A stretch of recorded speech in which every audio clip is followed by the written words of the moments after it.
माताओं बहनों, सभी ग्रामवासियों, क्षेत्रवासियों, सबसे मेरा नमन बंदन है, क्योंकि आखंड संत श्री माधवदास जी का जो ये सत्संग है, बंधुओं, सभी मानव प्राणी के लिए है, किसी व्यक्ति विशेष की बात नहीं है, ये सभी के लिए है। कोई यहाँ ऐसा नहीं है कि ये हमारा धर्म है, वो उनका धर्म है, वो छोटा है, वो बड़ा है, ऐसा नहीं है। यहाँ एक समान अखंड संत श्री माधवदास स्वामी जी ने सभी मानव प्राणी के लिए ये संदेश दे रहे हैं, क्योंकि अभी आपने सुना उनके शिष्यों से, छोटे छोटे शिष्य हैं, आपके भाई जैसे, आपके मित्र जैसे, आपके सब शरण में आए हुए हैं, आपके पास आए हुए हैं। मित्रों, आप समय नहीं दे पा रहे हैं, दरस परस नहीं हो रहा है, इसलिए चलो कोई बात नहीं है, आगे से ये विचार बना के रखना आप लोग कि जहां अखंड संत श्री माधवदास जी का सत्संग हो वहां पर अवश्य जाइए। यहाँ कोई मजाक, किसी विशेष धर्म की बात नहीं है, यहाँ पर जो सभी मानव प्राणी के लिए सत्य है और सत्य ही धर्म है, उसके लिए प्रेरित किए हैं और संदेश दिए हैं कि सभी लोग ये बड़े जो भाग्य से मिलता है, अभी बार बार सुनते हैं, बड़े भाग मानुष तन पावा, सुर दुर्लभ सत ग्रंथ गावा, साधन धाम। अभी साधन का धाम आपने सुना, ये मनुष्य शरीर, साधन धाम मोक्ष कर द्वारा, साधन का धाम मोक्ष का दरवाजा है, जिसे दो जगह जन्नत कहते हो। साधन धाम मोक्ष कर द्वारा, पायन जही परलोक सवारा। परलोक का मतलब है परमात्मा का लोक, सतगुरु का लोक, उसको संवारने के लिए इशारा हो रहा है। और 33 करोड़ देवता इस मनुष्य का शरीर पाने के लिए तरसते हैं। वो शरीर आप लोग लेकर के बैठे हैं, जिस शरीर पर देवता भी निवास करते हैं। हमारे गोस्वामी जी ने स्पष्ट किया और हमारे अभी नीरज जी ने बताया कि जो उल्टा पेड़ है उसको सतगुरु सीधा करता है। जब सीधा कर देता है तब इंसान के समझ में आता है कि संतों की बाणी क्या है।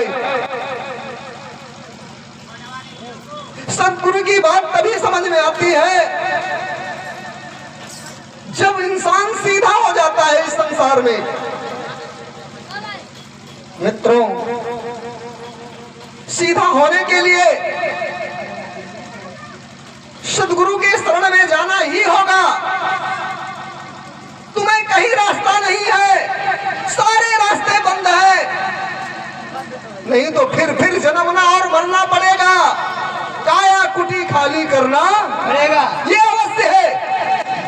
देखो, बाबा जय गुरुदेव जी के शिष्य आए हुए हैं। जय गुरुदेव का मतलब होता है गुरुदेव की ही जय है, दूसरा कुछ है नहीं। वो कह रहे हैं सही है, मूड़ी हिला रहे हैं, और अभी हमारे ही सामने उन्हें अज्ञानता है, ज्ञान नहीं। जिन्होंने कहा कि मानव के ही लिए सब कुछ बनाया गया, इनके ऊपर सारा भीड़ है, जिम्मेदारी है। अरे जिम्मेदारी सिर्फ सदगुरु को सौंपने के बाद तुम्हारी जिम्मेदारी खत्म हो जाएगी। स्वामी जी ने कहा बलम संग सोए गई दुइनो, दुइनो है, वो चाहे ब्याही हो और चाहे अर्धी हो। ब्याही का मतलब है जो आत्मा परमात्मा का मिलन हो जाता है, सदगुरु मिलन करा देता है, वो ब्याही हो जाती है, वो अपने पति परमेश्वर को जान लेती है। और नहीं तो अर्धी रहती है, उसके दुख सिर पे लेकर के घूमता रहता है। यहाँ तो भजन अभी आपने सुना तो बहुत लोगों ने कैसे विचार किया होगा, जरा बुद्धि दौड़ाओ, जरा दिमाग लगाओ, जरा बुद्धि दौड़ाओ, जरा दिमाग लगाओ, नतीजा पा जाओगे, जरा दिमाग लगाओ, अरे नतीजा तुम्हें मिलेगा। लेकिन यहाँ बुद्धि दौड़ाने के काम नहीं है, यहाँ सदगुरु की बुद्धि चलती है, गुरुदेव की बुद्धि चलती है, यहाँ और बुद्धि सब वरिष्ठ हो जाती है। देखिए गुरुदेव की महिमा देखिए। एक बार श्री नानक जी के पास एक व्यक्ति आया और बहुत पढ़ा लिखा था,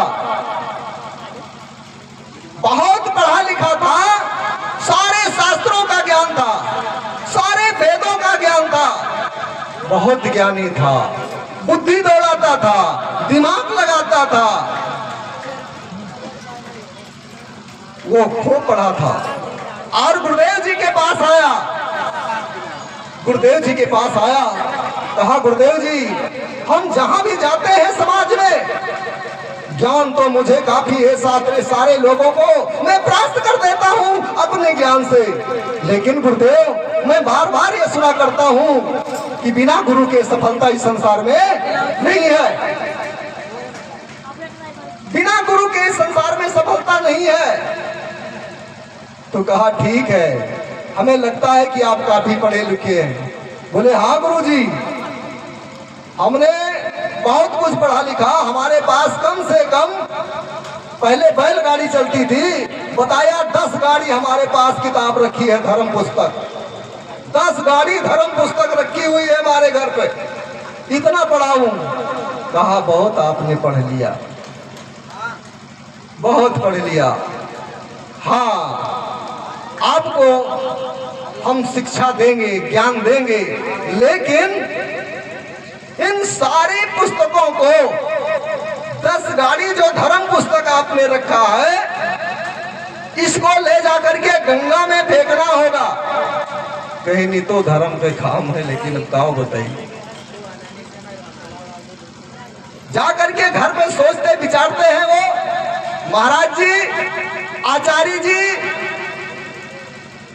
सोच करके उसे गड्ढा में गंगा में ले जाके फेंक देते हैं, लेकिन फेंकने के बाद कुछ मूल किताबें निकाल लेते हैं, उसमें से मूल, जैसे आप लोग समझते हैं ये मूल होगा, वो मूल होगा, वो मूल होगा, लेकिन मूल सतगुरु है।